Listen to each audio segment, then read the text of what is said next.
જીગુ આ તો વેલી નવરી થઈને બેહી ગઈ હો. મને એમ હતું જીગુ ને હજી કામ કાંઈ પૂરું નહીં થયું હોય તો લાય થોડુંક કામ કરાવું, નવરી થઈને પછી બેહીને વાતુના ગપાટા મારી. ગોગડી એવું નહોતું, આજ બહુ કાંઈ કામ હતું નહીં એટલે હું નવરી થઈ ગઈ. નવરી થઈને બહાર આવી ત્યાં તું આવી. મને એમ જ હતો મેં ગોગડી નવરી થઈ જાય ને તો લાય ફોન કરું, પણ ત્યાં તાણે આવી ગઈ. ગોગડી ઓલી રેસમુડી આવે છે આગળ કે કેમ વાતુના ગપાટા મારવા બેહી ગયું બેન પણ જોજે હમણાં. પણ આવવા દે ને, અને કે તો શું થઈ ગયું, આ બે વાતો કરી છે કે એમાં કઈ ખોટું લગાડવાનું ન હોય. જીગુ બેન આજ તો વેલા નવરા થઈ ગયા લાગો છો. બે બેનપણીઓ બેહી ગયો એમ ને વાતોના ગપાટા ઝીકવા. હા રેશમા ભાભી આજ કામ બહુ કઈ હતું ને વેલી નવરીઓ થઈ ગઈ તો પછી ઘેરે ને ઘેરે કંટાળો આવે અને ફોન જોવાનો અમને બે ને બે માંથી કઈ ટેવ ને એટલે વાતો કરીએ બીજું હું. જીગુ બેન ઈ વાત હાચી હો, ફોન ન જોવાય, ફોન તો બહુ નુકસાનકારક છે. એ અહીંયા બે બેનપણીઓ વાતો કરો તો મારી હારે હાલો ને સત્સંગમાં. સત્સંગમાં આવો તો બે બેનપણીઓ પુણ્ય કમાવો, થોડા ખારા કર્મ થાય. અહીંયા બેઠા બેઠા ગામની મારા તારી કરવી એના કરતા સત્સંગમાં થોડુંક ભજન થાય.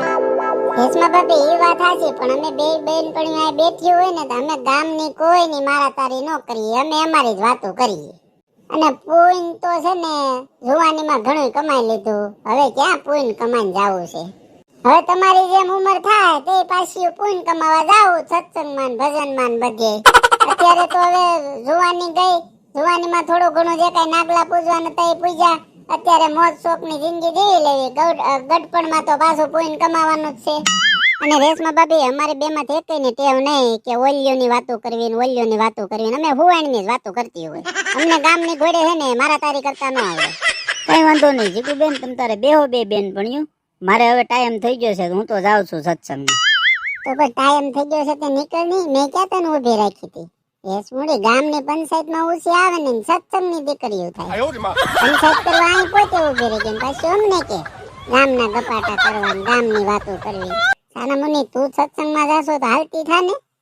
બસ જીગુડી હવે જવા દે ને, સાંભળી જાય નકામ આગળ ડખો થાય. ડખો શું થાય, હાસુ હોય એ હવ કે તમ તારે સાંભળી જાય સાંભળવા દે ને. હું કાંઈ એને જ બીતી નથી. ભાઈ દીવાની દીકરી મૂંગી રે ને પાછું મૂંગું રહેતા આવડે નહીં. તાઈ હું પણ આપણે એને કીધું તો ઊભું રહેવાનું. પાછી તો આપણને કે ગામની મારા તારી કરી. તમે સત્સંગ પૂરો થાય તે શું કરો છો, મને બધી એની ખબર છે. અને ગોગડી મને ખબર છે એને શેનો પાવર છે ને. એક તો પૈસા વાળી છે અને એના છોકરાની હગાઈ થઈ ગઈ છે ને એટલે 2 ફૂટ ઓછી હાલે છે. પણ તું જોજે ની હગાઈ થઈ ગઈ છે ને, હગાઈ રહેવાનું નથી કઈ, હગાઈ તૂટી જાય. એ હગાઈ રે કે તૂટી જાય તારું શું જાય છે એની વાત કરીને આપણે હુકામે ખોટું પાપમાં પડવું જોઈએ. પાપમાં કાંઈ નહીં, હાસુ હોય નહીં કે જોઈજે તું આગળ 1 કલાક સત્સંગ કરશે અને જે ઓરિજિનલ સત્સંગ કરવા વાળી બાયું છે ને પૂરો થાય ને ઊભું થઈને વહી જાય.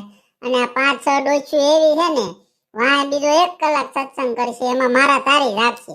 આખા ગામની વાતો કરશે, ફલાણી બાઈ આમ, ઢીકડી બાઈ આમ, ઓલી બાઈ આમ. એટલે પછી મને હે ને એટલે વધારે દાજ ચડે એની ઉપર. સત્સંગ પૂરો થયા પછી વાય જે 5-6 ડોચ્યું બે ને એ એકેય ઓછીનું નથી. એ સત્સંગમાં તો ખાલી કહેવાનું જાય છે, વાય ગામની મારા તારી કરવા જાય છે. અને ગોગડી તું સત્સંગમાં નથી આવતી એટલે ન ખબર, હું તો પેલા જાતી ને મને ખબર છે. સત્સંગ પૂરો થાય ને પછી હું 10-15 મિનિટ બેહું ને પૂરો થયો નથી સત્સંગ અને મારા તારી ચાલુ કરી નથી. એ મારા તારી કરે ગમે એની કરે, તારું મારું શું જાય, એને જે કરવું હોય એ કરવા દે ને. એ પાપમાં પડશે એ ભોગે છે, મારા ને તારા બાપનું ક્યાં કઈ જવાનું છે. એમ નહીં તો પછી આપણને હું કામાઈ સલાહ દેવા ઉભી રહેતી છે, સાનમુની હાલી જતી હોય તો. આવી આપણા ગામમાં 5-6 બાયું છે ને એટલે આખા ગામની વાત કરી નાખે. આ અઠવાડિયામાં 2 વાર સત્સંગ રાખે ને અઠવાડિયાનું જે કઈ ગામમાં નવીન થયું હોય ને એ આ 5 ડોચ્યું પાસે બધા સમાચાર હોય.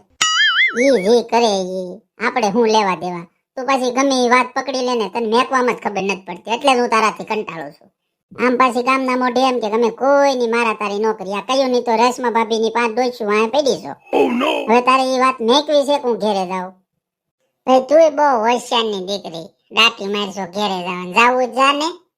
હાસીને વઈ જાવ જીગુડી, પછી કેતી નહીં ઊભી નહીં રહું. અને ત્યાં રેશમા ભાભીની વાતો ચાલુ કરી છે ને એમાં મને હસોડો કંટાળો આવે. આ વાત બંધ કરવી હોય ને તો બેહું. બસ હવે ગોગડી તું બસ ચાલુ થઈ ગઈ. હારું વાલી વાત હકેલી રે અને હુવાણની વાત કે હું હુવાણની વાત કરવી તે આ બેહવાનો હસોડો મૂડ ટાળી નાખો. તો હવે તારો મૂડ લાવવા શું કરીશું તું કે કર વાય. કાંઈ નથી કરવું, કાલ વહેલી આવીને બે અને કાલ છે ને હારી વાતો કરીશું. આવી રીતે તું કાલ છે ને મૂડ નહીં બગાડતી ગામની વાતો કરી. અત્યારે હું જાઉં છું.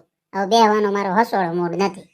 પેલી ગોગડી ની ઊભી તો રે, મેં ક્યાં તારો મૂડ બગાડ્યો? મૂડ આપડી બે નો તો ઓલી રેસ મૂડી બગાડીને ગઈ. એને કઈ કહેતી નથી ને મારી વાંહે પડી ગઈ.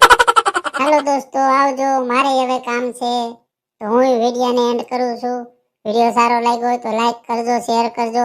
નવા હોય તો મારી ચેનલને સબસ્ક્રાઇબ કરવાનું ભૂલતા નહીં.